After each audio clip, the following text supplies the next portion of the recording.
মৌনী অমাবস্যায় মহাকুম্ভে স্নান সিরিজের আগের পর্বে দেখিয়েছিলাম ভগবানের নেওয়া পরীক্ষা, অর্থাৎ কলকাতা থেকে বাসে বেনারস পৌঁছানো, কিভাবে একটা 16 ঘন্টার জার্নি 32 ঘন্টার বেশি সময় লাগাতে পারে, আর কিভাবে ন্যাশনাল হাইওয়েতে 100 কিলোমিটারেরও বেশি জ্যাম হতে পারে।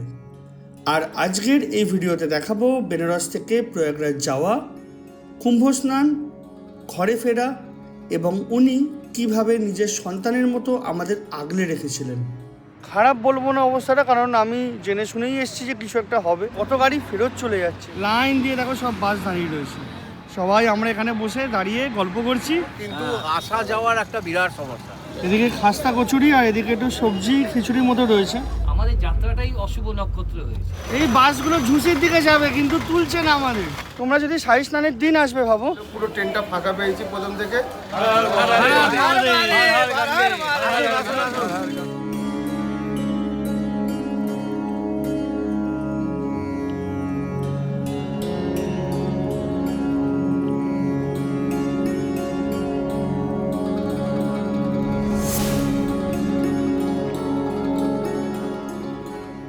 এখন বাজে রাত 2টো। কলকাতা বেনারসের বাস থেকে নেবে এবার উঠবো অন্য একটা রিজার্ভ করা বাসে। এবার যদি বলি এখান থেকে আমরা প্রয়াগরাজ কীভাবে যাব, এখান থেকে গভর্নমেন্ট বাস, প্রাইভেট বাস সবই পাওয়া যায়, যদিও এখন সেভাবে দেখতে পাচ্ছি না। আর ইনফ্যাক্ট আসার সময় আমাদের যা কথা হলো যে আমরা এই বাসের যে ড্রাইভার আছে তারই অন্য একটা বাস আছে, সেই বাসে করেই আমরা সবাই যাব। রিজার্ভেশন করা হয়েছে, মোটামুটি 45 জনের জন্য ওই 400 টাকা করে পার হেড নেবে, আমাদেরকে প্রয়াগরাজে ছেড়ে দেবে। ইনফ্যাক্ট কিছু মানুষ আসবে ওখানে চান টান করে, তাদের জন্য আরও 400 টাকা করে নেবে, তাদেরকে আবার এখানে এসে ছাড়বে। রিজার্ভ যেটা হয়, আমরা চাইলে সেটাতেও আসতে পারি, আবার নাও আসতে পারি। এই সামনেই রয়েছে এই তো এবি ট্যুরস, এই বাসে উঠবো, উঠে যাব। আমরা যে বাসে এলাম তার থেকে 1000 গুণে ভালো বাস।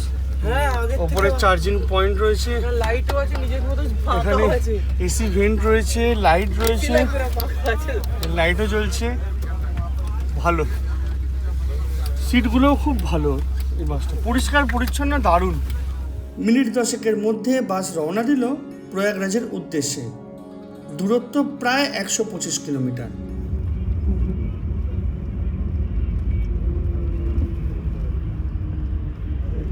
এবারে বলি ইউপি গভর্নমেন্টের বাসের কথা। লোকাল মানুষ, বাস ড্রাইভার সবাই বলেছিলেন এই মোহনসরাই থেকে প্রয়াগরাজের বাস পাওয়া যাবে।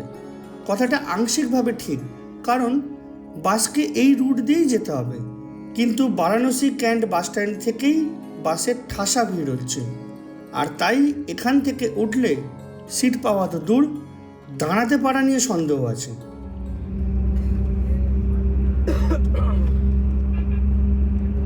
প্রায় ঘন্টাখানেক দুর্দান্ত ছুটে আর 2-1 জনের খিদের চিৎকারে বাস এক হোটেলে দাঁড়িয়েছিল।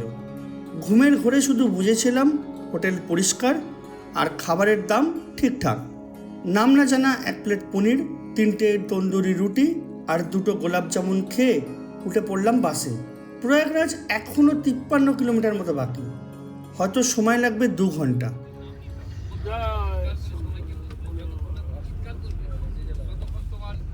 এখন বাজে 5:28, 8 ডিগ্রি, আর আমরা ঝুঁসি থেকে প্রায় 48 কিলোমিটার আগে দাঁড়িয়ে রয়েছি।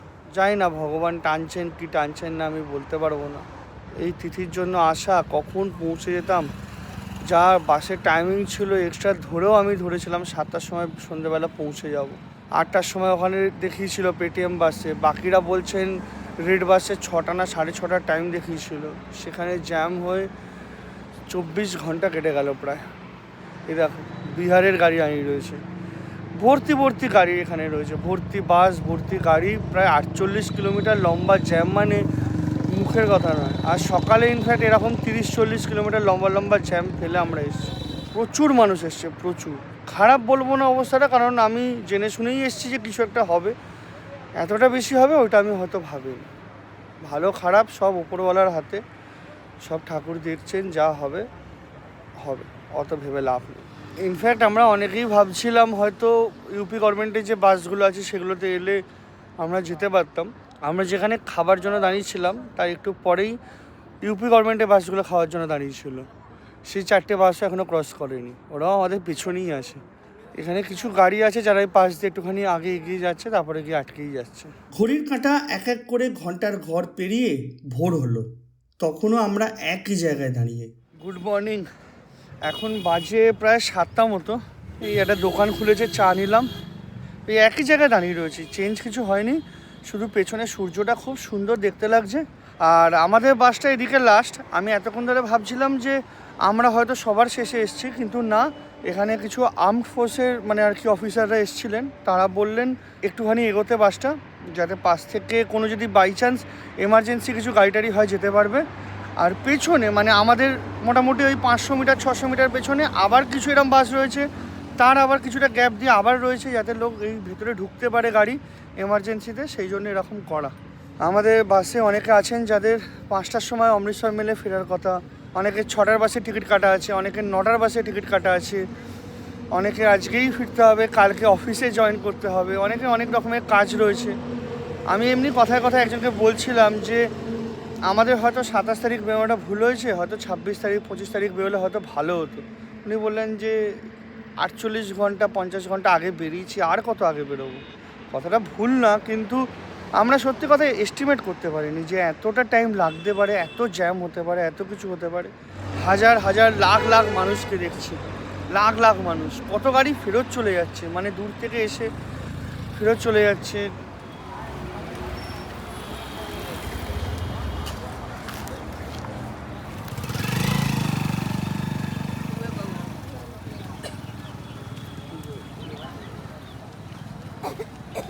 এই দৃশ্য জীবনে দেখতে পাওয়া মুশকিল। পুরো হাইওয়ে এই জায়গাটা বন্ধ, মানে এটা হচ্ছে আমাদের যাওয়ার লেন ছিল প্রয়াগরাজের দিকে, লাইন দিয়ে দেখো সব বাস দাঁড়িয়ে রয়েছে। এরকম এবার দেখে মনে হবে যে এখানে শেষ, এখানে শেষ নয়, আবার ওই দিকে রয়েছে, এই দিকটা থেকে আবার রয়েছে ব্রিজ আছে, ব্রিজের ওপারে আবার জ্যাম রয়েছে, এরম করে করে ভাগ করে করে পুরো একদম সেগ্রিগেট করেছে। আর এইটা হচ্ছে আমাদের বাস, আমাদের বাসের এখন আপাতত ফ্যামিলি এই মেম্বার সবাই আমরা এখানে বসে দাঁড়িয়ে গল্প করছি, এই করে সময় কাটছি। সত্যি কথা বলতে এটা একটা দারুণ এক্সপিরিয়েন্স হচ্ছে, খারাপ ভালো কোনো কিছু জাজ না করে, মানে গল্প করা, লোকেদের মধ্যে নলেজ এক্সচেঞ্জ, কোথাও ঘুরতে যাওয়ার গল্প, তীর্থতে যেতে না পারার কথা, কিভাবে যেতে পারি সেই কথা। কেউ কেউ ভাবছে এখানে কাছে স্টেশন আছে ওখানে চলে যাব, ওখান থেকে গিয়ে ট্রেনে করে চলে যাব, কেউ ভাবছে যে এখান থেকে অটো ভাড়া করে যাব, কেউ ভাবছে যে লোকাল লোককে বলবো বাইকে করে একটু ছেড়ে দাও। বিভিন্ন রকমের এখন মাথা থেকে বেরোচ্ছে আইডিয়া। দেখা যাক কী লাস্ট অবধি দাঁড়ায় না হয়, কোনো ঠিক নেই। তবে যা মনে হচ্ছে, যা আমাদের এখন আপাতত এন্থু আছে, আমরা হয়তো চান করেই যাব। কিভাবে যাব, কিভাবে চান করব জানি না, আপাতত ইচ্ছা তো এটা আছে, দেখা যাক কি দাঁড়ায় লাস্ট অবধি। অদ্ভুত অদ্ভুত এই ফিলিংস আর জীবনে হবে না। 144 বছর পর মহাকুম্ভ, অমৃত উৎসব, আর এই 144 বছরে এই জ্যাম, আর আশা করছি কোনো দিনও হবে না। জীবনে বোধহয় এতক্ষণ বাস জার্নি করিনি। আমি অনেক জার্নি করেছি, সারা ভারতবর্ষে ঘুরেছি, কিন্তু এত জার্নি না। ওইদিকে তাকিয়ে বলুন। ও ঠিক আছে, না না, এদিকে তাকে বলে বলুন। আমরা আলোচনাটাকে তুলব। হ্যাঁ, আলোচনাটাকে চালিয়ে যেতে হবে না। না মহাকুম্ভের অভিজ্ঞতা কেমন হচ্ছে সবার? মহাকুম্ভের জায়গা খুব ভালো, কিন্তু আসা যাওয়ার একটা বিরাট সমস্যা, বিশেষ করে বিশেষ দিনে। না আজকেই যেমন আমাদের অভিজ্ঞতা হলো যে গাড়িটা করে আমাদের নিয়ে এলো, আমাদের বললো এতে নিয়ে যাবো। আমি কোথায় নিয়ে যাবো হয়তো ভাবছি না 20 কিলোমিটার বা 15 কিলোমিটার আগে দাঁড় করাবে, কিন্তু এসে ওইখানে ঢুকিয়ে দিয়ে বলে এখান থেকে 50 কিলোমিটার। এটা আমার খুব ভালো লাগে। এখানে বলে দিন, ওনারা বেনারস থেকে ওই ট্রাভেলার গাড়িতে করে এসেছেন 250 টাকা দিয়ে, বলেছিল সঙ্গম অবধি নিয়ে যাবো, মাঝপথে এখানে দাঁড় করে দিয়েছে যেখানে আমরা দাঁড়িয়ে রয়েছি। এখান থেকে 60 কিলোমিটার এখন। 60 কিলোমিটার ব্যাপারটা দেখুন যে এই যে দীর্ঘক্ষণ বাস জার্নি, এতজনের সঙ্গে আলাপ, এটা তো নর্মালি হয় না। হয়তো আস্তে আস্তে দীর্ঘক্ষণ অনেক বিরক্ত লাগছিল, কিন্তু যখন ফিরে যাব এটা কিন্তু একটা জীবনের দারুণ এক্সপেরিয়েন্স। হ্যাঁ, মানে চিন্তা করা যায় না, একটা ফ্যামিলির মতো। এটাই তো কুম্ভের থিম। এটা আমাদের সবার কুম্ভ টিম। হ্যাঁ, এটা একদম টোটাল হর হর মহাদেব।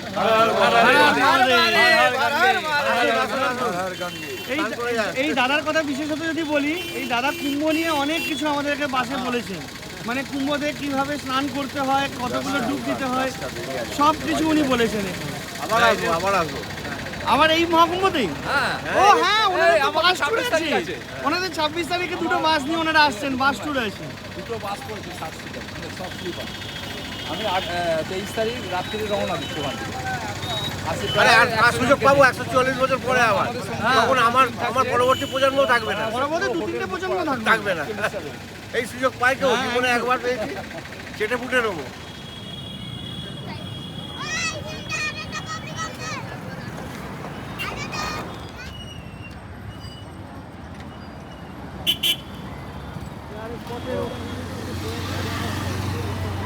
বেশ কিছুক্ষণ অপেক্ষা করার পর 5 জন বেনারসের উদ্দেশ্যে রওনা দিলেন।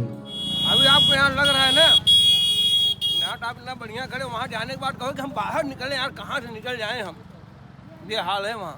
इसका ये था यार, जल्दी से सिमरात नाथ। सिमरतनाथ हाँ सिमरात नाथ धाम है। हाँ वो छोटा कुंभ है। हाँ मंदिर है, बड़ा सा मंदिर भी है वहाँ, नहीं वहाँ पे वो आप जो बोले थे 50-60 टेंट लगा और हुआ हैं और सब लोग हैं वहाँ। শুনলাম এই রোড ব্লক প্রত্যেক সাই স্নানের 1-2 দিন আগে পরে করে হচ্ছে, তাই প্রয়োজন বুঝে কিছু লোকাল মানুষ মাত্র 100 টাকার পরিবর্তে নিজেদের বাড়ির পরিষ্কার বাথরুমে স্নান ও ঘরোয়া খাবারের ব্যবস্থা করেছেন। এমনকি জায়গায় জায়গায় লঙ্গরও খাওয়ানো হচ্ছে। এখানে লঙ্গর চালু হয়ে গেছে।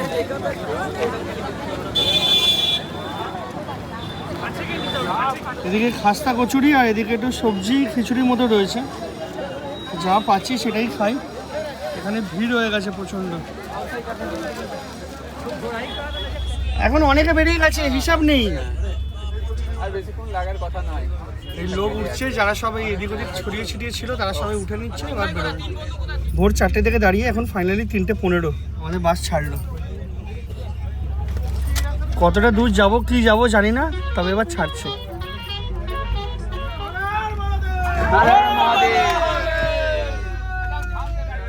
চার্জারটা অন করে দিতে বলো। এই দাদা উনি রোডে উঠুন, সব ঠিক করে দেবে দাদা।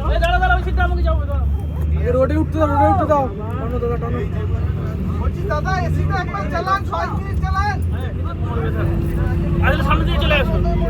ওয়েস্ট বেঙ্গলের গাড়ি 79B, চকচকে রাস্তা পুরো একদম। হ্যাঁ এই আবার জ্যাম, বলছি এখনই তো 3 এখানে মেন হাইওয়েটার উপরে পুরো জ্যাম হয়েছে। আমরা আপাতত সার্ভিস লেন দিয়ে যাচ্ছি। এইটার টাইমটা কভার হবে, কেননা কিছু কিছু জিনিস আছে, কিছু নক্ষত্রের ব্যাপার আছে। এই নক্ষত্রটা মুভমেন্ট করলে এই কিছুক্ষণ 3টের সময় ধনিষ্ঠা নক্ষত্র ছিল, সুবর্ণা নক্ষত্র ছিল, সুবর্ণা নক্ষত্র থেকে বেরিয়ে। এগুলো আমাদের জানি কোন নক্ষত্রে অশুভ যাত্রা, কোন নক্ষত্রে ভালো শুভ যাত্রা। আমাদের যাত্রাটাই অশুভ নক্ষত্র হয়েছে, যার জন্য আজকে আমরা লেট লেট লেট লেট সবেতেই লেট। আপনি মুখের সামনে এসেও লেট, দেখুন কোন সকালে গাড়ি এখানে দাঁড়িয়েছে, রাত্রি 4:30-5টার সময় গাড়ি এখানে ঢুকে এসেছে। কি অবস্থা দেখুন, পুরো ট্রাফিক, পুরো যতটা জুম করে দেখা যাচ্ছে পুরো গাড়ি আটকে। ব্রিজে বন্ধ করে দিয়েছে, নিচ দিয়ে গাড়ি যাচ্ছে এখন। ব্রিজ পুরো বন্ধ, শুধু আসার জন্য ইউজ হচ্ছে। পুরো রাস্তা ব্লক করে পাস করানো হচ্ছে। এই শিক্ষাটা হওয়া উচিত ছিল আগে। आज एकदम सुबह जब 5000 होता है, सब 4 बजे खोला, मतलब 12 घंटा हुआ। 6টা করে লুচি সকালে খেলাম 60 টাকা, 1 ঘন্টা পরে 6টা লুচি 80 টাকা হয়ে গেছে। দেখো ঠাকুরের কৃপা কিরকম, দেখো সকালে কিরকম মনে হচ্ছিল যে আদৌ পৌঁছতে পারবো, তাই না? প্রয়াগরাজ পৌঁছানোর কিছু কিলোমিটার আগেই জানতে পারি মূল সঙ্গমের কাছে ভোর রাতে বেশ কিছু ঘুমিয়ে থাকা মানুষ জনসমুদ্রের পদপৃষ্ঠে মারা গেছেন। সেজন্য সকালে বেশ কিছুক্ষণ স্নান বন্ধ করে রাখা হয়েছিল। পরিস্থিতি শান্ত হলে আখাড়ার সাধুদের স্নানের পর আবার জনসাধারণের জন্য স্নান চালু করা হয়। হয়তো কোটি কোটি মানুষ দেশ বিদেশের বিভিন্ন প্রান্ত থেকে প্রয়াগে এসেছেন অমৃত স্নান করতে, কিছু পুণ্য অর্জন করতে। কিন্তু তার মধ্যে ঘটে যাওয়া এই মর্মান্তিক দুর্ঘটনা আবারও মনে করিয়ে দেয় ধর্মের থেকে কর্ম, আর তার থেকেও জীবন অনেক বেশি মূল্যবান। লোকগুলোকে দেখো তুমি, মানুষ কিভাবে এসছে তীর্থ করতে। অযোধ্যার বাস, এই বাসটা আকবরপুর অযোধ্যা। सब लोग साथ में रहना, साथ में अलग अलग वो वाला भटक दी पर हाँ একসাথে উঠুন সবাই। চলো, এখানে আমাদের চকে নামিয়ে দিয়েছে, এবার আমাদের হাঁটতে হবে। আশা করছি বাস পাবো, কারণ এখান থেকে 24 কিলোমিটার, এতটা হাঁটা সম্ভব না, প্লাস আবার ব্যাক করে আসতে হবে। এগুলো সব ওই লখনৌ দূরের বাস, সব দিল্লি, লখনৌ, আজমগড়ের বাস। এগুলো যাবে না, এই বাসগুলো ঝুঁসির দিকে যাবে, কিন্তু তুলছে না আমাদের, মানে বলছে যে আমাদের মানা আছে, এখানে ওঠানো যাবে না। বড় বাসে করে এলে বা ট্রাভেলারে করে এলে কিন্তু ঘুরিয়ে দিচ্ছে, এলাহাবাদ বাইপাস দিয়ে ঢোকাচ্ছে। প্রায় 24 কিলোমিটার আগে বাসে যাওয়া বন্ধ করে দিল আমাদের যে বাস। এবার সেখান থেকে আমাদেরকে যেভাবে ম্যানেজ করে বা হেঁটে বা গাড়ি ধরে বাস ধরে যা হোক এটা করে যেতে হবে। তোমাদেরকে আমি এখানে বোর্ডটা দেখিয়ে দিচ্ছি, বুঝতে পারবে। দেখো, এখান থেকে সোজা সঙ্গম, প্রয়াগরাজ, শাসনচড়া সব সোজা, কিলোমিটারের এখানেই কিছুই নেই। আর পুরো এরকম রাস্তা জ্যাম, যতটা দেখাতে পারবো। বাস যাচ্ছেও না, গেলে কোনো লাভও হতো না। আমরা যেখানে বাস থেকে নামলাম ওখান থেকে ঝুঁসি হচ্ছে অ্যাপ্রক্সিমেটলি 12 কিলোমিটার, এই হেঁটেই যেতে হবে। এবার ঝুঁসি থেকে যদি নিচে নামি ওই সেক্টর 5, 18, 19 এইসব সাইডে, তাহলে হয়তো আরও 3-4 কিলোমিটার হাঁটতে হবে। আড়াইল গেলে অনেকটা বেশি, সঙ্গম গেলে আরও প্রায় 10 কিলোমিটার। শাস্ত্রী ব্রিজ ক্রস করে যেতে হবে। এখন লক্ষ্য যে ঘাটে সম্ভব আগে পৌঁছে স্নান করা। বাসের সাথে এসেছি, ওই বাসের সাথেই আবার বেনারস যাব। এই পবিত্র জায়গায় এসে পৌঁছতে পেরেছি, এটাই অনেক বড় পাওয়া। আমি ভাবিনি সত্যি কথা বলতে আজকের দিনে, মানে 29 তারিখ, আমি পৌঁছতে পারবো। লাস্ট দুদিন যা যা হলো, বাসের ডিলে, রাস্তায় জ্যাম, সব মিলিয়ে। তোমরা যদি শাহী স্নানের দিন আসবে ভাবো, তাহলে একটাই অ্যাডভাইস দেবো, তোমরা চেষ্টা করবে আগের দিন, শাহী স্নানের আগের দিন দুপুরের মধ্যে প্রয়াগরাজ পৌঁছে যাওয়ার। হয়তো সেই টার্গেট নিলে তোমরা হয়তো রাত্রিরে পৌঁছবে, বা হয়তো পরের দিন বা শাহী স্নানের দিন ভোরবেলা পৌঁছবে। এই দেখো, সব দূর থেকে যারা এসছে, বিহার, ইউপি, দিল্লির সব গাড়ি এখানে পার্কিং। সব বয়স্ক মানুষ যাচ্ছে, অনেকে জুতো বাসে খুলে রেখে এসছেন, কিন্তু গ্রুপে থাকলে আমার মনে হয় জুতো পরে যাওয়াটা বেটার, কারণ নাহলে এতটা রাস্তা হয়তো পায়ের অবস্থা খারাপ হয়ে যাবে।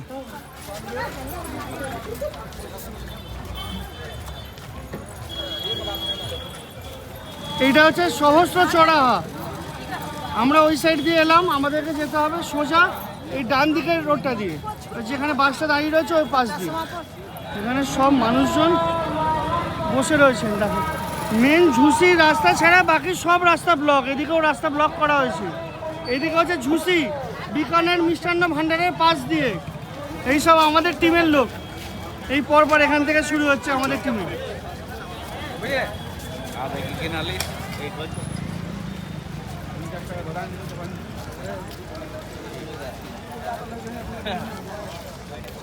প্রায় 4-5 কিলোমিটার হাঁটার পর আমরা একটা অটো পেয়েছিলাম। জনপ্রতি 50 টাকা নিয়ে আমাদেরকে 3 কিলোমিটার রাস্তা পাড়ি দিয়ে পৌঁছে দিয়েছিল পাটেলনগর।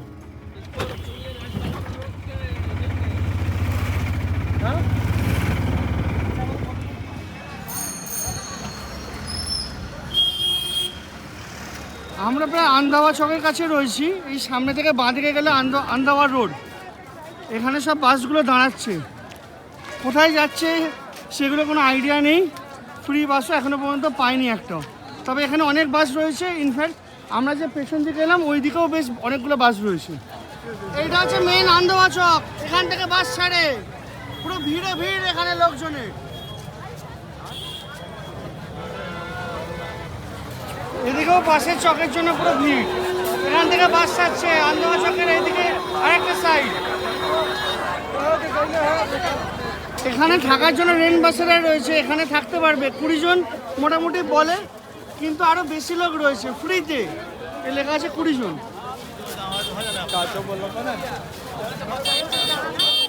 এই ট্রাক্টরে করে লোক যাচ্ছে।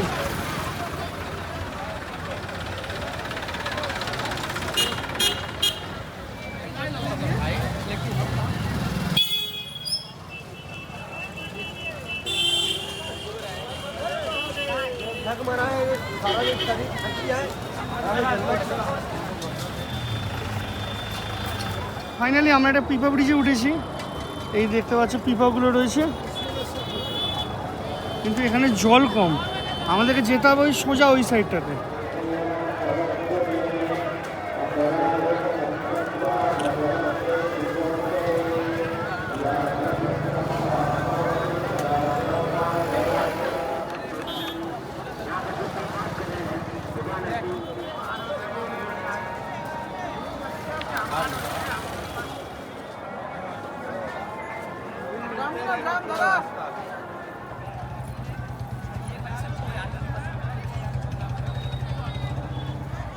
जान बच गई भैया, थोड़ा नहाए नहीं क्या?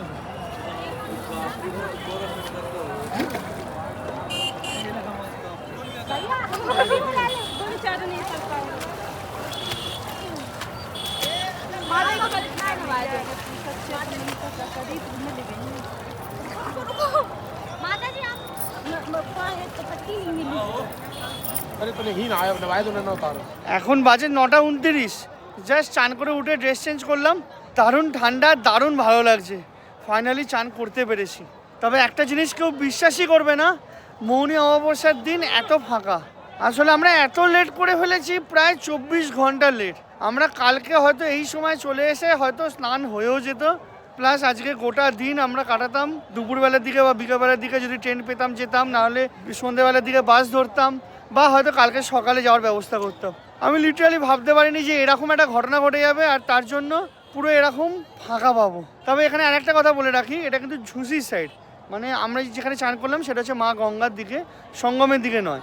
সঙ্গমের দিকে এখন যাওয়া মানে অনেকটা ঘুরে যেতে হবে, প্লাস আমাদের গাড়িতে এখন ব্যাক করতে হবে প্রায় 16 কিলোমিটার হেঁটে, সেই জন্য ওদিকে যাওয়া হয়নি। তবে ম্যাক্সিমাম লোক এখানে স্নান করছে, আর কিছু লোক যারা আছে যারা সঙ্গমেই চান করতে চান তারা পিপা পুল এখন খুলে গেছে, যেহেতু ভিড় কমে গেছে, ক্রস করে দারাগঞ্জ হয়ে ওদিকে যাচ্ছে, গিয়ে স্নান করছেন। দারুণ ফিলিংস এই মহাকুম্ভতে দুবার স্নান করতে পারা। যদিও যেটা চেয়েছিলাম সেইটা হয়তো হয়নি, ভিড়টা দেখতে চেয়েছিলাম, এত কোটি কোটি মানুষের সমাগম, সেই এক্সপিরিয়েন্সটা করতে চেয়েছিলাম। কুম্ভ মেলা কী হয়, কতটা ম্যাজেস্টিক, কতটা গ্র্যান্ড স্কেলে হয় সেটা দেখতে চেয়েছিলাম। সেইভাবে তিথিটা হলো না, কারণ আগের দিন 7:30 থেকে আজকে বোধহয় 6:30 অবধি ছিল। তবে অনেকে বলেন রাত পড়ে যাওয়া মানে সূর্যোদয় যতক্ষণ না হচ্ছে ততক্ষণ অমাবস্যা থাকে, সেই হিসাবে ভালো মনে স্নান করে নিয়েছি। আমি জানি না কি হলো না হলো, স্নান করতে খুব ভালো লেগেছে, শান্তি হয়েছে, আগের দিনের থেকেও সত্যি কথা বলতে বেশি শান্তি হয়েছে। তোমরা সবাই ভালো থেকো। এবার আমরা এখান থেকে বেরোনোর ব্যবস্থা করব, সোজা যাব বাসের ওখানে, বাস ধরে সোজা বেনারস। ওখান থেকে আজকে যদি কিছু পারি, মানে জেনারেলে বা কিছু করে যদি পারি আজকে বেরিয়ে যাবো, নাহলে কালকে বেরোবো। স্নান করে এবার বাড়ি ফেরার পালা। প্রথমেই মেলা চত্বরের এক ফুড কোর্টে খেলাম আলুর পরোটা আর দই। তারপর প্রায় 9 কিলোমিটার হেঁটে একটা বাইকে 3 জন মিলে ঝুলে আর জনপ্রতি 150 টাকা করে দিয়ে রাত 2:30 নাগাদ পৌঁছালাম বাস পার্কিংয়ের সামনে। সারা রাত বাস ছুটে আমাদের বেনারস পৌঁছালো 6:30 নাগাদ। সেখান থেকে অটো করে সোজা মোগলসরাই। ঠিক করেছিলাম পূর্বা অথবা লেট করে আসা বিভূতি এক্সপ্রেসের জেনারেলে করে বাড়ি ফিরব।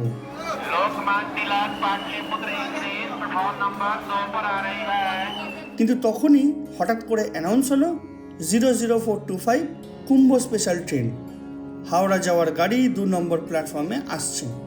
প্রয়াগরাজ চৌকি থেকে আগত ট্রেনের সব প্যাসেঞ্জার নেমে গেল দীনদয়াল উপাধ্যায় জংশনে, আর আমরা কয়েকজন সদ্য পাওয়া সারপ্রাইজ ট্রেনে উঠে ফাঁকায় ফাঁকায় পৌঁছালাম কলকাতা।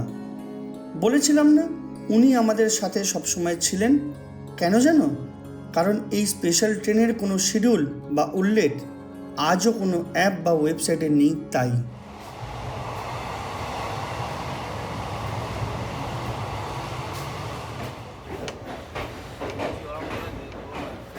পৌঁছে গেছি ফাইনালি হাওড়া। এখন সময় হচ্ছে 3:46। এটা হচ্ছে আমাদের গ্রুপ যারা আমরা এলাম, আমি ছাড়া এই 4 জন। দাদা কেমন লাগলো কুম্ভ মেলা? খুবই সুন্দর। আর এই ট্রেনটা কেমন লাগলো সব থেকে বলে, এটা ইম্পর্টেন্ট। ট্রেনটা সবচেয়ে মানে ম্যাজিক্যাল একটা ব্যাপার, কারণ সব ট্রেনে যখন লোক দেখছি, আমরা অনেক ভিডিও দেখছি, লোক হুদু হুদু উঠছে ঠেলা মেলি করে।